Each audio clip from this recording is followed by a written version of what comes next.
Buen día para todos. Hoy vamos a hablar un poco sobre las fisuras anales.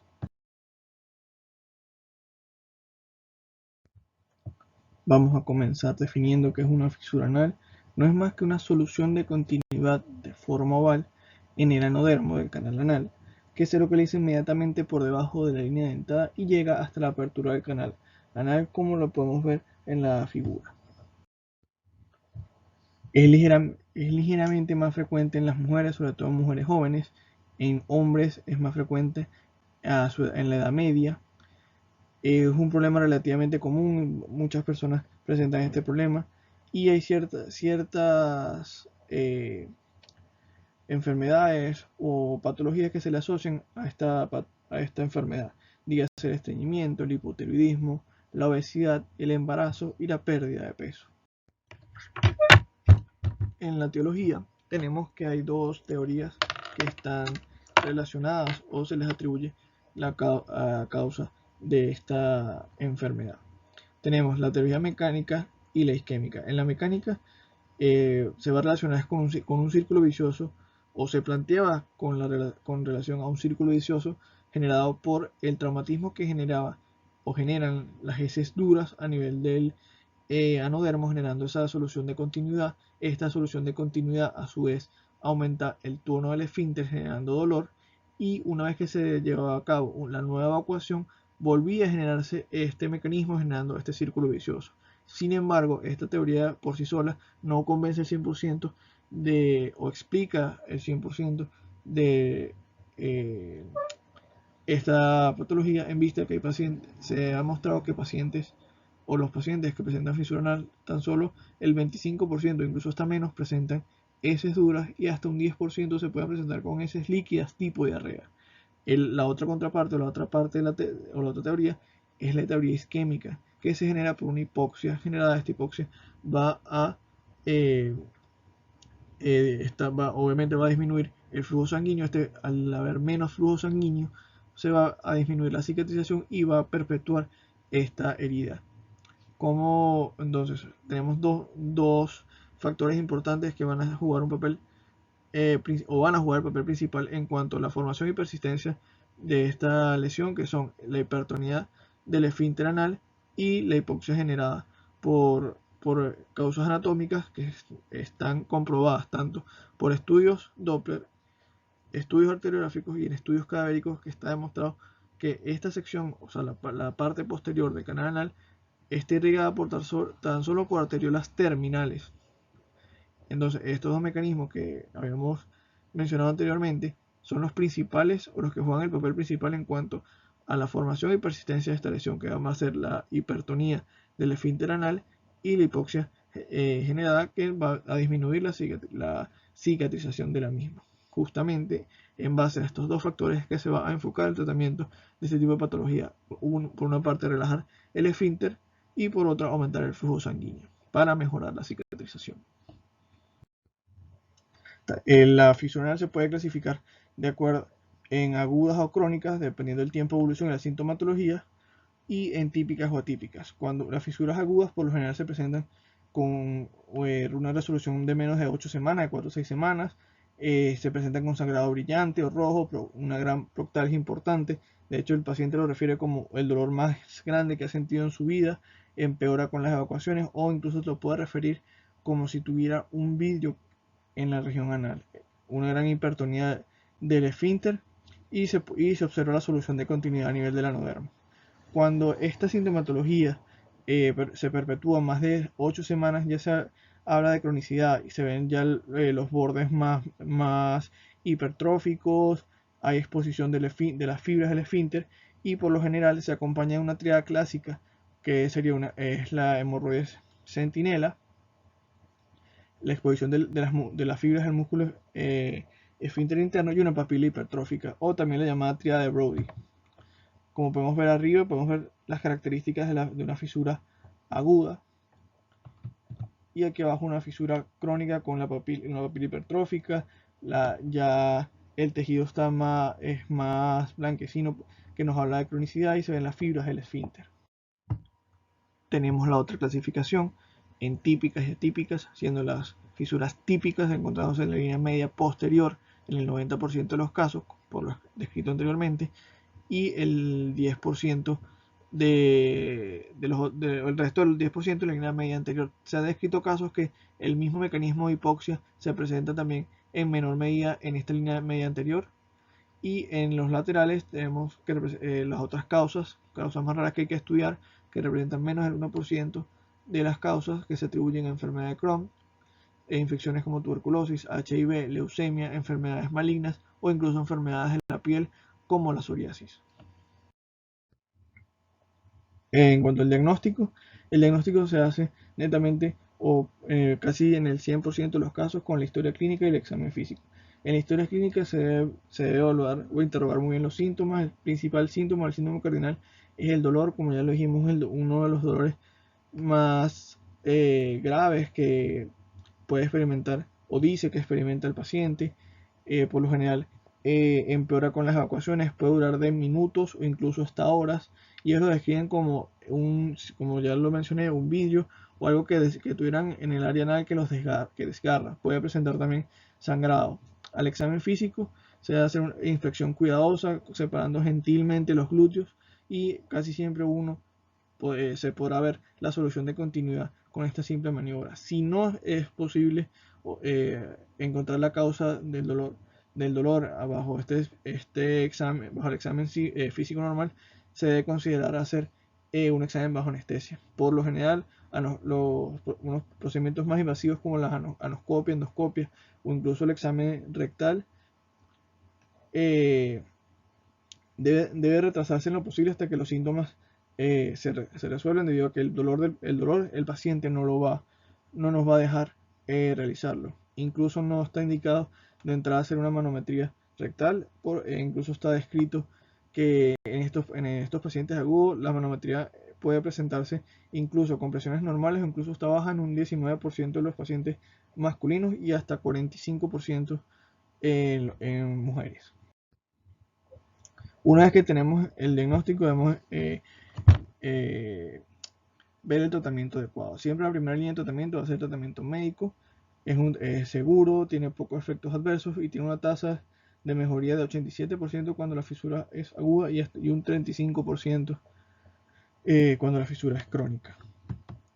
Los principios básicos para el tratamiento de las fisuras es ablandar las heces con aumentar la dieta rica en fibra, se puede agregar laxantes, incrementar la ingesta de líquidos, se pueden utilizar para aliviar el dolor baños de asiento o incluso analgésicos tópicos, y para relajar el tono del esfínter tenemos lo que es también los ungüentos tópicos, como son los nitratos, los bloqueantes de calcio, la toxina botulínica, y si esto no mejora, bueno, vamos a un tratamiento quirúrgico, que hasta ahora el gold estándar es la esfinterotomía lateral. Hablando del tratamiento médico, tenemos esto es cuando es una fisura crónica con más de 6 a 8 semanas sin mejoría de los síntomas. Una vez que el paciente ha tenido dieta rica en fibra, baños de asiento y un aumento de los líquidos, no hay mejoría, debemos pasar a la siguiente línea, que sería los nitratos. Tiene una tasa de curación de hasta el 50%, con efectos adversos como más frecuentes la cefalea. Principalmente se presentan hasta en un 30% de los pacientes, y llevando un 20% de los mismos a abandonar el tratamiento. El incremento de la dosis no se relaciona con la mejoría de los síntomas. Como una segunda opción tenemos los bloqueadores de los canales de calcio, que son el diltiazem y la nifedipina. Están asociados con tasas de curación de hasta 65 y 95%, tienen menos efectos adversos que los nitratos, y hay estudios que refieren que la tasa de curación sí puede incrementarse aumentando el número de aplicaciones diarias de este hongo. Si después de estos dos medicamentos no seguimos sin mejoría y hay que hacer o hay que aplicar una terapia más invasiva, la primera que tenemos, que también es parte del tratamiento médico, sería la toxina botulínica. La toxina botulínica se ha demostrado que tiene, cuando se usa la primera línea, los efectos muy similares a los nitratos, Sin embargo, tiene menos efectos adversos, pero es más costosa. Cuando se usa como una segunda línea, como una segunda línea, como se está aprendiendo en este momento, tiene efectos moderados de un 30-40%, pero son efectos consistentes con respecto a las tasas de curación, y ellos se definen con resolución del dolor anal. Aquí podemos tener un resumen rápidamente de lo que sería el tratamiento médico, o sea, no netamente quirúrgico de primera y segunda línea. Tenemos que los nitratos, su mecanismo de acción, por así decirlo, son donantes de óxido nítrico y relajan el músculo liso, y además tienen un efecto vasodilatador. Tiene una presentación en un momento del 0,2 o 0,4%. Se debe aplicar 2 veces al día en la región perianal por 6 semanas. Tiene efectos adversos principales la cefalea en un 30% y se relaciona con tasas de curación de hasta 50%. Los bloqueantes de calcio, los músculos del aparato esfinteriano tienen su contractibilidad está basada está basada bajo regulación de canales de calcio. Estos antagonistas, los bloqueantes de calcio, lo que hacen es relajarlo. Entonces tenemos dos opciones: puede ser el diltiazem con preparaciones de 2% o nifedipina en preparaciones del 0,2 al 0,5%. Se deben aplicar 2 veces al día, también en la región perianal por 6 semanas. Tiene pocos efectos adversos, los cuales pueden ser irritación perianal o hipotensión en el 5% de los casos. Y como ya lo dijimos, tiene tasas de curación del 65 al 95%. En una segunda línea tenemos la toxina botulínica, que no son más que un bloqueante irreversible de las placas motoras del músculo esquelético. A pesar de que su principal función es por el músculo esquelético, todavía no está muy claro, no se ha dilucidado muy bien por cuál es su efecto sobre el músculo liso del esfínter interno, para relajarlo y disminuir la presión. Vienen presentaciones de viales en promedio de 20-50 unidades. Se aplica la dosis, no hay una dosis establecida específicamente ni sitios de inyección específicos. Debido a esto, no se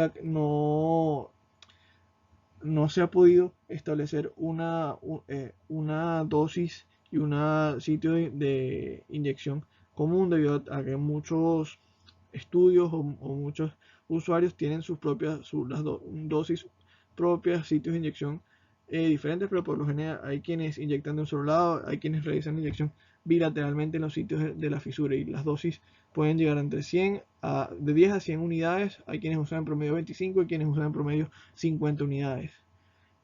Sus efectos adversos son más que todo locales, y pueden ser desde hematomas hasta infección del sitio operatorio, y se están presentes en un 5% de los casos. Y como ya lo dijimos, tiene una efectividad de hasta el 40%. Aquí tenemos un estudio que se realizó en el 2017 en Australia, en New South Wales, en el cual ellos comparan, se realizó nada más en un hospital de 2009 a 2014, comparan dosis altas de toxina botulínica versus dosis bajas en las fisuras anales. Es bueno acotar que ellos usaron, sus criterios de inclusión fueron pacientes mayores de 18 años con el diagnóstico de fisura anal con características de cronicidad. Se sacó, o se excluyó, mejor dicho, de este estudio todos los pacientes de fisuras agudas que tuvieran enfermedad maligna, enfermedad inflamatoria intestinal y lesiones documentadas del esfínter, así como lesiones obstétricas. A partir de 2009, ellos, el comité aprueba usar como dosis alta de toxina botulínica de 80 a 100 unidades. Entonces, ellos realmente tuvieron 222 pacientes que cumplieron todos sus criterios de inclusión. Sin embargo, el seguimiento que ellos planteaban solo lo lograron en 158 pacientes, distribuidos en 103 pacientes en dosis alta y 55 de dosis baja. Diferencias entre género: 48 y 55 dosis alta, 19 y 36 dosis baja. Edades promedios de dosis alta: 48 y 53 de dosis baja. El periodo de seguimiento en promedio fueron 24 meses en dosis alta y 25 meses de dosis baja, y la mayoría de las fisuras fueron en línea media posterior con un esfínter hipertónico en ambos grupos. En el total de las dosis tenemos que 86 pacientes del grupo de dosis alta ameritaron una sola dosis, 16 dos dosis, y un solo paciente una tercera dosis, a diferencia del grupo de dosis baja, que 48 pacientes ameritaron una sola dosis, 7 una segunda y ninguno una tercera dosis. Del grupo de dosis alta, de esos 103 pacientes, 6 ameritaron eventualmente esfinterotomía con respecto a 4 de la dosis baja, y el grado de satisfacción con el procedimiento fue que el 93 pacientes, o sea, el 90% de los pacientes que usaron dosis altas quedaron satisfechos con el procedimiento, a diferencia del 43, que fueron 78% de la dosis baja. En cuanto a la recurrencia, tenemos que solo 24 pacientes, o sea, el 23% de los 103 pacientes tuvieron recurrencias con las dosis altas y un 53% en las dosis bajas. Incontinencia a corto plazo, se encontró que dos pacientes tuvieron incontinencia en el grupo de dosis alta a flatos y 11 a evacuaciones, o sea, evacuación sólida. Sin embargo, a largo plazo no hubo registros de incontinencia en ninguno de los dos grupos. Ellos manifiestan o reportan en su estudio, o se plasma en esta gráfica, que a partir de 2009, que se empieza a usar la dosis alta de toxina botulínica, que es de 80 a 100 unidades, comienzan a aumentar el uso de esta misma, y a la vez que aumenta el uso de la toxina botulínica en este hospital, a partir de 2014 comienza a bajar el número de esfinterotomías y genoplastias que se realizan en este hospital. Ellos concluyen que las dosis altas de toxina botulínica pueden mejorar las tasas de curación de las fisuras crónicas y reducir la recurrencia de las mismas, con un grado de incontinencia muy parecido, igual o equivalente a las de las dosis bajas. Una vez que ya hablamos de la terapia o el tratamiento médico, pasamos al tratamiento quirúrgico. El tratamiento quirúrgico de elección hasta ahora siempre, o el gol estándar hasta ahora es la esfinterotomía lateral interna, que está asociada con tasas de curación superiores al tratamiento médico y se debe ofrecer a pacientes bien seleccionados que hayan tenido fallo en el tratamiento farmacológico. Tiene tasas de curación de entre el 88% al 100%. Su principal complicación es la incontinencia, que puede ir del 8 al 30% de los pacientes, y en la mayoría de los pacientes posterior a este procedimiento, su continencia, el estilo y su calidad de vida se conservan. De todas las opciones quirúrgicas, la esfinterotomía es el tratamiento de elección, porque en este sentido se ha comparado la esfinterotomía con la dilatación anal, esta teniendo mejores tasas de curación y menor tasas de incontinencia.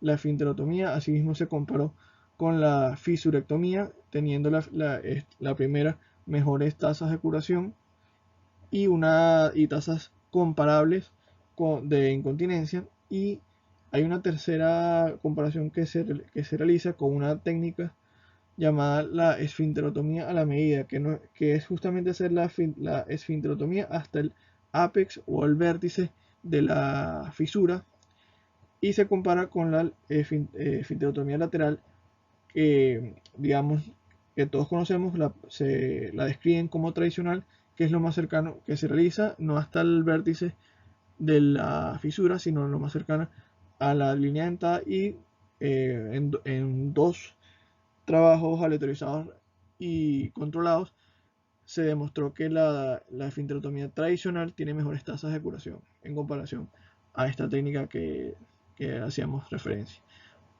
Puede hacerse tanto una abierta o cerrada. Realmente no hay una diferencia estadística significativa entre estos dos procedimientos. Sí se ha descrito que la esfinterotomía abierta tiene tasas o presenta dolor postoperatorio mayor que la cerrada, sin embargo no presenta una diferencia significativa. Entre otras alternativas quirúrgicas tenemos los colgados anocutáneos, que han demostrado buenos resultados y bajas tasas de incontinencia fecal. Si bien, como dijimos anteriormente, el gol estándar o la técnica preferida es la esfinterotomía lateral interna, pero esta tiene, digamos, la limitante o la principal controversia de ella es su principal complicación, que es la incontinencia postoperatoria, que puede estar presente hasta en un 30% de los pacientes, como habíamos dicho. ¿Qué pasa? Se han planteado diferentes técnicas que sean preservadoras del esfínter. Entre ellas tenemos justamente la confección de los colgados anocutáneos. Sin embargo, a pesar de que estos en diferentes estudios tienen resultados muy prometedores con respecto a la tasa de curación de las fisuras con bajo riesgo de incontinencia, aún se necesitan estudios más, más estudios para poder evaluar realmente los resultados de esta técnica. Porque, ¿qué pasa? En la gran mayoría de las revisiones los estudios son muy heterogéneos. ¿En qué sentido? De que no hay una homogeneidad en cuanto a la técnica quirúrgica, en definir cuál técnica se debe usar, cuál tipo de colgajo, el tiempo de seguimiento, y definir como resultado a qué, o tener un concepto uniforme de qué es curación. En la gran mayoría de los trabajos hay mucha discrepancia en cuanto a estas tres variables, por así decirlo. Por eso es que se necesita hacer estudios mucho más controlados y estructurados. Sin embargo, a pesar de todo esto, esta técnica tiene resultados muy prometedores en cuanto al tratamiento de la fisura anal crónica, sobre todo por la capacidad de preservar el esfínter. Ya hablamos de las opciones de tratamiento médico, tratamiento quirúrgico. Sin embargo, hay otras opciones de tratamiento que todavía se están estudiando, que o funcionan como tratamiento, vamos a decir, mínimamente invasivo. Aquí les traigo una revisión que fue publicada en 2019, fue realizada en Suiza, en el cual utilizaron o estudiaron 9 pacientes con fisura anal crónica mayores de 18 años, sintomáticos por más de 6 meses, entre octubre de 2013 a enero de 2014. Todos tuvieron falla en el tratamiento farmacológico y todos recibían tratamiento médico convencional, es decir, todos tomaban dieta fibra rica, altos o grandes cantidades de líquido, incluso ablandadores de las heces. Aquí esta revisión nos habla de la neuroestimulación a través del nervio tibial como una alternativa para la opción de la fisura anal crónica. Hablando rápidamente sobre estas técnicas de la neuroestimulación, lo que realmente su mecanismo de acción todavía no está muy bien dilucidado, pero se ha demostrado que la neuroestimulación aumenta el flujo sanguíneo a nivel de la mucosa intestinal, de la mucosa rectal, y aumenta la actividad de queratinocitos, macrófagos, incluso del colágeno, lo cual ayuda a mejorar la cicatrización. A través de este estudio de la estimulación percutánea del nervio tibial posterior se busca estimular o modular los nervios sacros principales desde L3 a S4, que son los que modulan digamos, el sistema nervioso entérico. También se ha visto que ellos tienen o estimulan los movimientos tanto antagonistas como peristálticos, es decir, de propulsión y el peristaltismo. ¿Ok? Entonces, ellos hicieron seguimiento después del tratamiento. El tratamiento consistió en colocar un electrodo a nivel del arco, a nivel del pie del pie, y una aguja que se introdujo en la piel del maleolo posterior hasta llegar al nervio tibial posterior. De allí se realizó la estimulación con pulsos que iban en incremento hasta que se sintiera un hormigueo a nivel del pie o se manifestara un reflejo flexor a nivel del hallux. Entonces esto se realizó por 30 minutos durante 5 días consecutivos por 2 semanas consecutivas. Después del tratamiento se evaluó las características de la fisura, es decir, a las 2 semanas, que es al finalizar el tratamiento, a los 3 meses, al año, y después una vez al año por 3 años consecutivos. ¿Ok? Entonces, ¿cuáles fueron los resultados? Ellos clasifican la evaluación de las fisuras como no curada, parcialmente curada, si se veía o describen ellos que habían signos de, digamos, de cicatrización, mas no estaba cicatrizada completamente la fisura y completamente cicatrizada. Vemos que a las 2 semanas de comenzar del punto inicial, que justamente al finalizar el tratamiento, tenemos 2 pacientes que no habían sanado, sí, de los 9, 5 que estaban parcialmente sanados y 2 que habían sanado completamente. A los 3 meses de post tratamiento, de estos 5, 3 habían sanado parcialmente y 5 habían ya los otros 2 habían sanado eh, completamente. Al año, 2 no habían sanado parcialmente y 7 ya sí habían sanado completamente. A los 2 años, 1 había sanado parcialmente, ya habían 7 que habían sanado completamente y a los 3 años ya los 9 habían sanado completamente. En cuanto a la presencia de sangrado, tenemos que antes del tratamiento 6 pacientes presentaban sangrado. A las 2 semanas, justamente al terminar el tratamiento, nada más 2 presentían con sangrado. A los 3 meses 4 sangraban y a los 3 años solo había uno con sangrado. Ellos hacen referencia a este paciente que el sangrado no estuvo asociado a la fisura, sino posteriormente que lo estudian estaba asociado era a hemorroides.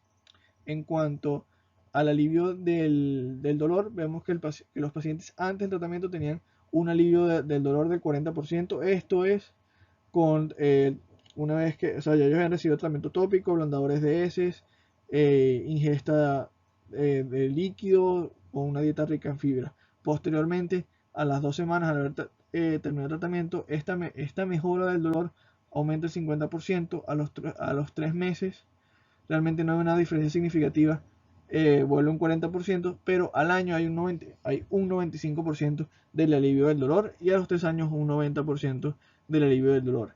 Y en cuanto a los movimientos intestinales, vemos que antes del tratamiento había un promedio de hasta 7 evacuaciones por día y al terminar el tratamiento había 3 nada más. Entonces ellos sí presentan que en este trabajo tiene grandes limitaciones, como que es un trabajo de un hospital o una universidad única, tiene una muestra muy pequeña, realmente no hay un grupo placebo y que el mecanismo de acción de esta técnica realmente todavía no está elucidado. Además de esto, no tienen medidas de presión intranal ni el flujo sanguíneo posterior al tratamiento o previo al tratamiento, que justamente son los dos mecanismos más importantes o que juegan el papel más importante en cuanto al origen de esta patología, que es la fisura anal.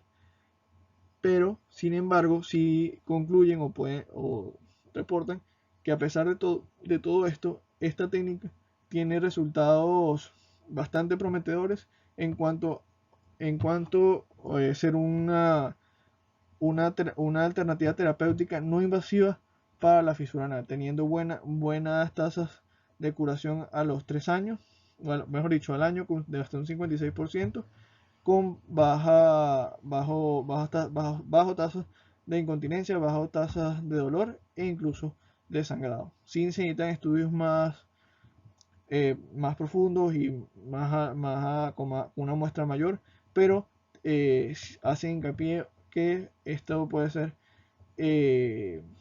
una técnica o una modalidad no invasiva bastante prometedora. Las complicaciones de los procedimientos antes mencionados, tenemos que hay complicaciones del tratamiento médico, tratamiento quirúrgico. Tratamiento médico, como ya lo mencionamos, tenemos que son la cefalea con un 30%, en un 30% de los pacientes, hipotensión, irritación anal. Y en tratamiento quirúrgico podemos presentar desde hematomas, infección del sitio quirúrgico, más que todo en la aplicación de la toxina botulínica. Y la más importante de todo es la incontinencia, que puede ir desde un 30% a largo plazo y de un 3 a un 13% a corto plazo en los pacientes postoperados. Una vez que hablamos de las complicaciones, mencionamos la incontinencia. Aquí les traigo a cotación La experiencia de nuestro centro con respecto a la frecuencia y grado de incontinencia fecal después de realizar una esfincterotomía lateral interna por técnica semiabierta en pacientes postoperados de fisión anal crónica y a un seguimiento a largo plazo. Esto es un estudio que fue realizado en 2019 en nuestro centro, el Centro Médico Docente de la Trinidad. Es un estudio observacional retrospectivo transversal en el cual se evaluó la incidencia o la frecuencia de grado de incontinencia de los pacientes postoperados después de un año, mayores de 18 años, entre el periodo de enero de 2007 a septiembre de 2018. Esto se realizó mediante entrevistas telefónicas y se usó la escala de incontinencia de Cleveland Clinic. Una vez los resultados obtenidos fueron que se hallaron 88 pacientes que fueron operados bajo esta técnica después de un año, mínimo un año postoperados. Sin embargo, solo se pudieron contactar a 50 pacientes, solo se pudieron entrevistar 50. El sexo más frecuente fue el femenino, con un 60% de los pacientes y una edad promedio de 42 años. Tenemos que el tiempo promedio de seguimiento del 50% de los pacientes, es decir, de 25 pacientes, fue entre 3 a 6 años. En cuanto a las características de la muestra, tenemos que la localización más frecuente de la fisura fue en la línea media posterior. Tenemos sus hallazgos concomitantes como hemorroides centinelas, papilas hipertróficas, hemorroides, fístulas o ningún hallazgo, así como las cirugías practicadas, que justamente la más practicada fue la esfincterotomía lateral por la técnica semiabierta. Sin embargo, hubo otras que se le ameritó realizar hemorroidectomía o el tratamiento quirúrgico de una fístula anorrectal. En cuanto al grado de incontinencia, se obtuvo que después del seguimiento a todos estos pacientes, la entrevista, ningún paciente en el tiempo postoperado presentó algún grado de incontinencia, ni a gas, ni a líquidos, ni a sólidos. En cuanto al grado de satisfacción de los pacientes, tenemos que el 90%, es decir, 45 pacientes, tuvieron un grado de satisfacción muy bueno con respecto a la cirugía, un 6% poco satisfechos, un 2%, es decir, un solo paciente no estuvo ni satisfecho ni en contra, y un paciente estuvo muy insatisfecho, pero esto es con respecto a la cirugía debido a que presentó una recurrencia de la fisura, más no esta insatisfacción no se correlaciona a presencia de incontinencia. Por eso él se incluyó en la tabla anterior, en el grupo de continencia, y por ende ninguno de nuestros pacientes presentaron incontinencia en el postoperatorio. Y por último, en cuanto a la calidad de vida del paciente, el 90% de los pacientes presentaron una gran mejoría en cuanto a su calidad de vida, y un 8% mejoró algo, nada más. Entonces, bajo estos resultados, podemos concluir que la esfincterotomía lateral interna bajo una técnica semiabierta es una técnica segura con pocas tasas de incontinencia y con mejoría de la calidad de vida de los pacientes. A pesar de que nuestro estudio es una muestra pequeña, no se pudieron corroborar los hallazgos por examen físico, sino que fueron por entrevistas telefónicas. Nuestros resultados son resultados, valga la redundancia, prometedores, que estimulan o dan pie a poder practicar esta técnica. Hablando un poco más de las fisuras atípicas, tenemos las fisuras que están relacionadas a la enfermedad de Crohn. Las fisuras con la enfermedad de Crohn, las que se deben tratar principalmente con tratamiento médico, tratamiento conservador, y más que todo enfocado al tratamiento de la enfermedad base, justamente mejorando las condiciones o estabilizando la enfermedad de Crohn. Se ha relacionado con tasas de mejoría con respecto a la fisura. Cuando llega un paciente quirúrgico, bueno, son pacientes que deben ser muy bien estudiados y pacientes que no deben tener ni proctitis ni enfermedad del canal anal.